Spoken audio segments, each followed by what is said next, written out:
Avec Éric Le Boucher. Bonsoir Éric. Nicolas. La bourse de Paris en forme aujourd'hui. Oui, plus 1,32%, 4566 points. Le climat est assez optimiste, surtout aux États-Unis.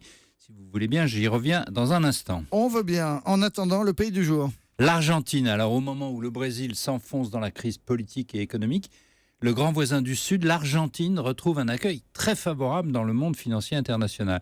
Les prêteurs oublient que le pays a fait déjà 8 fois défaut. Ils veulent tous lui prêter de l'argent. Buenos Aires voulait lever 12-15 milliards de dollars, pour rembourser d'ailleurs les prêteurs, et on lui accordait 70 milliards, 6 fois plus. L'Argentine a du coup emprunté un peu plus que prévu. C'est une belle réussite pour le nouveau président Mauricio Macri, en poste depuis décembre. Le chiffre du jour. On a construit en Île-de-France que 163 000 logements entre 2006 et 2011. C'est le plus faible hausse depuis les années 60. Cette pénurie explique pourquoi les prix grimpent dans la région. Échec terrible pour tous les élus. Ils y passent tous, la France, l'Île-de-France, les départements, les communes. Alors, le fait du jour, Wall Street est sur le point de battre son record historique et vous nous dites ce soir, Éric Le Boucher, que c'est une hausse qui n'est pas justifiée. Oui, l'indice Dow Jones est à plus de 18 000 points ce soir, pas loin de son record historique de 18 270 obtenu le 15 mai 2015. Cette dernière année, depuis 2015, la bourse avait eu peur de la Chine, d'une récession aux États-Unis. Elle était redescendue jusqu'à 16 000 points en février cette année. Depuis, les investisseurs se sont rassurés.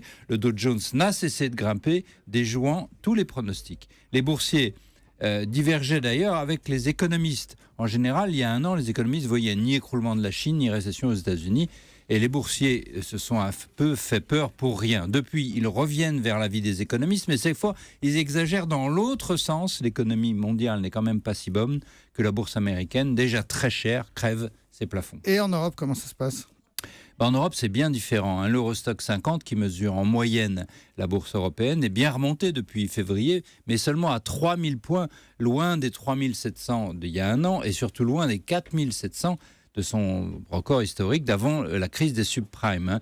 Et Wall Street écrase toute l'Europe avec ses résultats. Même chose pour la France, on est je viens de le dire, à 4 500. En gros, on est loin des 6 000 d'avant-crise.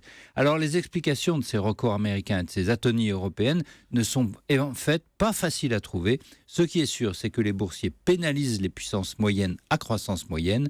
New York est surcoté car il continue d'être le phare du capitalisme mondial. Merci beaucoup, c'était Éric Le Boucher.